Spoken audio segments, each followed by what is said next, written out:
All right, Mitchell, what's going on, dude?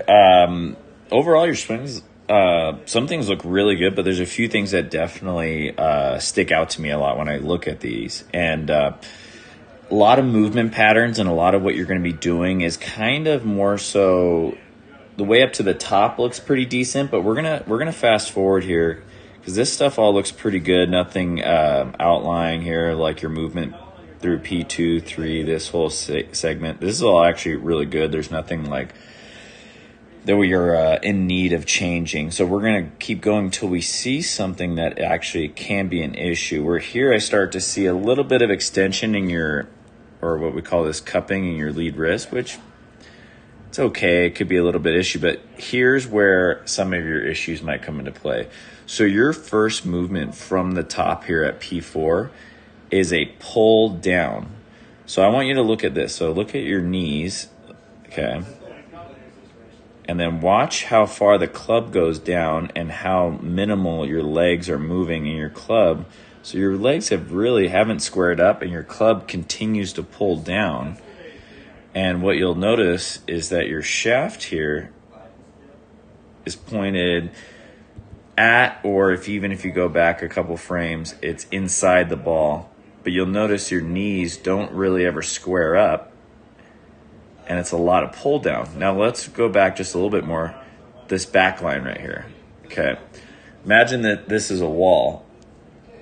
If your hips are starting to move forward and laterally a lot, so you get a lot of pull down. These two meet up. So when your hips and body move that way, the pull down happens, but also the pull down happens because of that.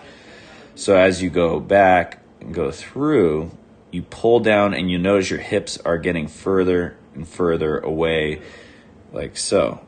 Okay, so you've moved that much closer, and you'll notice your spine is really up and down. You're not quite in the shot, so you have to extend and throw your hands at it. So if you look from over here now, so some of these movement here, this actually is all pretty good. So your backswing stuff is nothing that we need to really touch too much yet. But then you you go too much forward laterally too much. So you've noticed you've gone forward with your hips that much. And that's also going to make your spine tilt way back because you're pulling down and because you're sliding, you're late shallowing. And then you have to stand up or extend to throw. So you'll see there's a lot, quite frankly, just a lot of hand throw here and not a lot of body.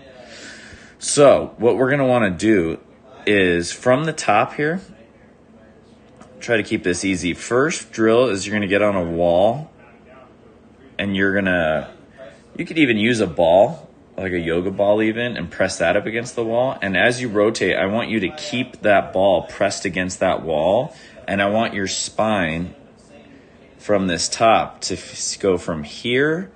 And if anything, as you go down into it, it would actually lower. So I'll see if I can find a video of Dustin doing it. But the spine would actually lower.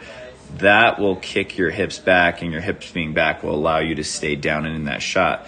But as you notice, as you come through and into the shot, your spine angle is more upright. Okay. So really just a lot of early extension, a lot of throwing. And I think for now what we're going to want to get you to feel is your body. So from the top, from P4, just feel like your core and rib cage are pulling you open and your arms are staying back and you're not actually pulling your hands down. You're just pulling with your core and rib cage and keeping your hips and butt back against that wall and just turn through.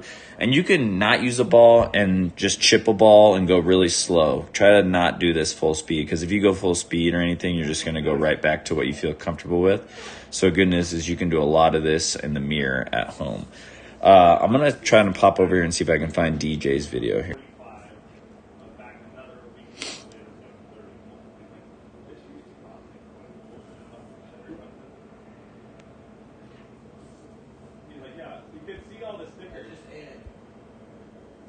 Dude, so here's one. Even though it went on the right side of the video here, it's all right. So check out this. So DJ will be here. Spine angle here at setup, which is, oops. Oh, I forgot this thing moves. Okay, So as he goes through, okay. Goes back, here's his hips. As he goes back, camera, whoever has this is moving. So let's even say it's here. So he's moved it back a touch. But you'll notice, here's his spine at the top. And as he goes down, what's the first move? His core and hips start going. His knees are already squared, so his body's really pulling this through. Butt is still on that wall. Butt is still on that wall. Butt is still on that wall. And look at how much more down he's gone with his spine. So he's in that shot. Hips are back. Body's open. So we're just going to do a lot of slow pattern feels of trying to do that. You can use the ball, like I said, or you can kind of just keep your hips against the wall. Do this at home. Use the mirror.